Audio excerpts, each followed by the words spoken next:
All right. So another nice girl habit you need to break immediately is investing more than him in the relationship. Okay. And I even have to use the word situationship. And here's why. There's a lot of women who are in quote unquote situationships. So essentially dealing with a man romantically, but there is no defined label. There is no, we're not official. You guys aren't official in this relationship, right? It's a situation. And in hoping that that situation turns into an official relationship, there's a lot of women who are going above and beyond to pour into this man who doesn't pour back into them. Okay? And again, and the reason why I put this under the whole nice girl habit is because some women will hide behind the, well, I'm just a giver and I'm a nurturer and I just want to do all these things. And it's like, okay, cool. Like, I'm not knocking that, and I don't disagree that some women are, or a lot of women are just natural givers and nurturers. But you got to be real with yourself when a lot of this is being done out of fear, out of low self-esteem, out of just hoping he'll choose you, even though he's not showing that. And again, my issue is not the pouring into, it's not the investing you're making into him. It's the fact that you're not receiving it in return, yet you continue to do it. That is the problem. Now, let me be clear. Investing in the relationship is not a tit for tat thing. It doesn't mean it have to be the exact things. So, let's just say, and I'm just giving this as an example.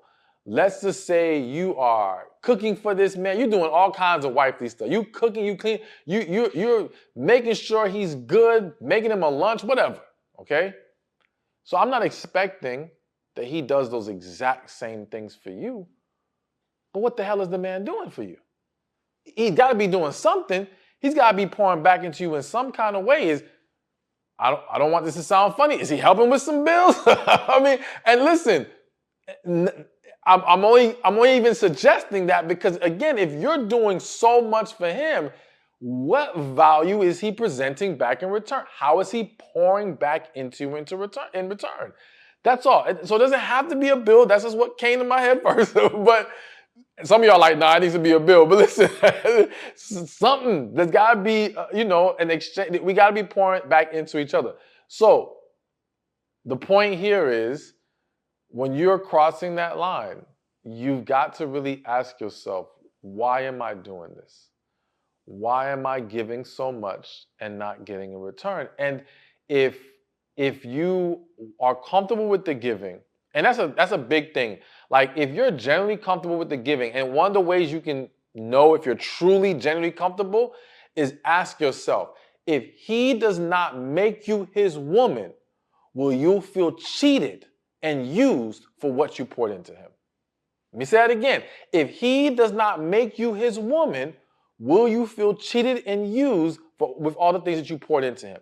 If you can generally say, no, I wouldn't, I would be disappointed, but I'm okay because I did those things out of the pureness of my heart and my desire, and that's it, okay, then I can't argue with that. But if you know you're gonna feel some kind of way if the end result isn't things becoming official or him marrying you or whatever the case may be, that means you went way beyond the line and you need to scale it back. Or at the very least, you can first check the situation by saying, hey, this is what I need from you in return. And if I cannot get you to pour back into me in return, then we can't do this anymore. And I know some of y'all may feel like, well, why do we have to have that conversation? You don't have to. I'm giving you a suggestion, and I'm giving that suggestion because I know many of you don't want to have to walk away or don't want to have to scale it back. So at the very least, have that conversation. And I'm hoping that in that conversation, either he will be willing to step up to the plate and now, okay, now you guys are both pouring into each other, or you will gain greater clarity that this man is wasting your time and it's time to let him go. All right, so let's keep this going. We got a few more to go. And another big nice girl habit that you need to break right away is loaning that man money or giving him money. So we just talked about investing more than this guy, but let's speak specifically on finances. Now, of course, I know there's plenty of you that's like, hell no, I wouldn't loan no man that I'm just dating some money. All right, cool. But the reality is there are many who are currently in that situation. And I don't want y'all to feel like shamed or beat yourself up at this point after hearing me mention this. But I want you to be aware, and I want you to at least be aware going forward on how to better handle these situations. Now, the reason why loaning money is a habit that needs to be broken is because, or one of the many reasons is because I have seen it create or contribute to unhealthy attachments in a lot of dating situations. Essentially, you have a woman, she loans this man money, and now because she's hoping to get her money back, even though she knows at this point this man is not for her, she doesn't want to let him go because she want her money. Like, I mean, she's trying to get paid back. So she's trying to time this thing and make sure she can get that first before walking away. And that's a very bad position to be in. That's an unhealthy position to be in. Because now, especially if he is sensing that this is the leverage that he has over you, if he because not every man who asks to borrow money is a manipulator and all these things, but if you happen to have that kind of guy, oh, now he's gonna really use this to his advantage and hold this over your head. So you don't want to be in that position. Not to mention, I think that for not all, because again, I do not want to demonize every situation where a man has asked to borrow money from a woman that he is dating or in an official relationship with. However, I do think that in many, if not most, it's a huge red flag. It's a red flag in general, because again, red flags are to be addressed and explored, and then we can see if this is really what it is or not, okay? So it's a red flag as far as you should address it or look further into this. But it for a lot of guys who are users, this can expose that, okay? And what you have to ask yourself when a guy is asking to borrow money from you, one, is this a man that provides for you financially? Because that's a very different scenario. If we're talking about a guy who's been there for you, and this is hitting my spirit, so I have to mention this. Don't get this confused with, because what I've seen is you have a situation where the guy has done little things for the woman. So he might pay for dinner here and there, maybe, and let's say it's very inexpensive things, $50 here, $100 here. He may do little things, right? So in her mind, it's, oh, he provides for me financially, right? But then when it comes time for him to ask to borrow money, it's like $5,000, okay? So it's almost like, yeah, he makes you feel good about what he's doing at this lower level.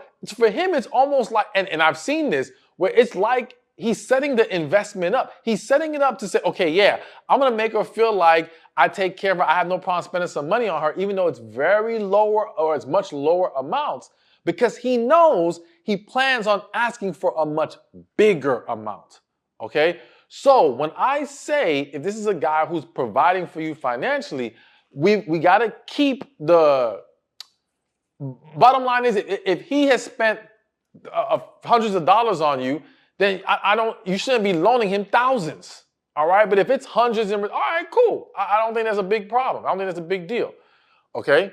But the point that I want to make is, when a man asks a woman to borrow money, you have to ask yourself, so this man had nobody else to ask? Nobody else he can go to? And if he has family and friends, because there's some situations where the guy literally may not really have family and friends and things like that. So again, that could be very different. That could be an exception to the rule. But when he has those people in his life, but he didn't go to them, now we have to ask why. Because what you'll find in many situations is he doesn't go to them because he's already burned that bridge with them. He doesn't go to them because he's not good for it. All right? And so now you're the new victim into who he will get money from, and now have all these excuses onto when he can pay you back.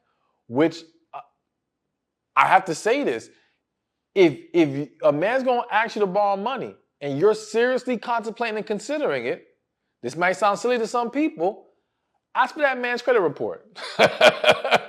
Ask to see that man's credit report. Because listen, again, I need you to have a clear picture on his financial responsibility. Is this a man who pays back his bills and can be trusted with money? All right, then maybe we can make an exception here. But you see that report and it's littered with stuff. Again, more evidence to where it's like, this might not be the person you want to loan money to. But again, if you insist, I'm going to at least say this. Do not give what you are not prepared to lose. All right? If you're going to do it, make sure it is an amount that you are okay with walking away from.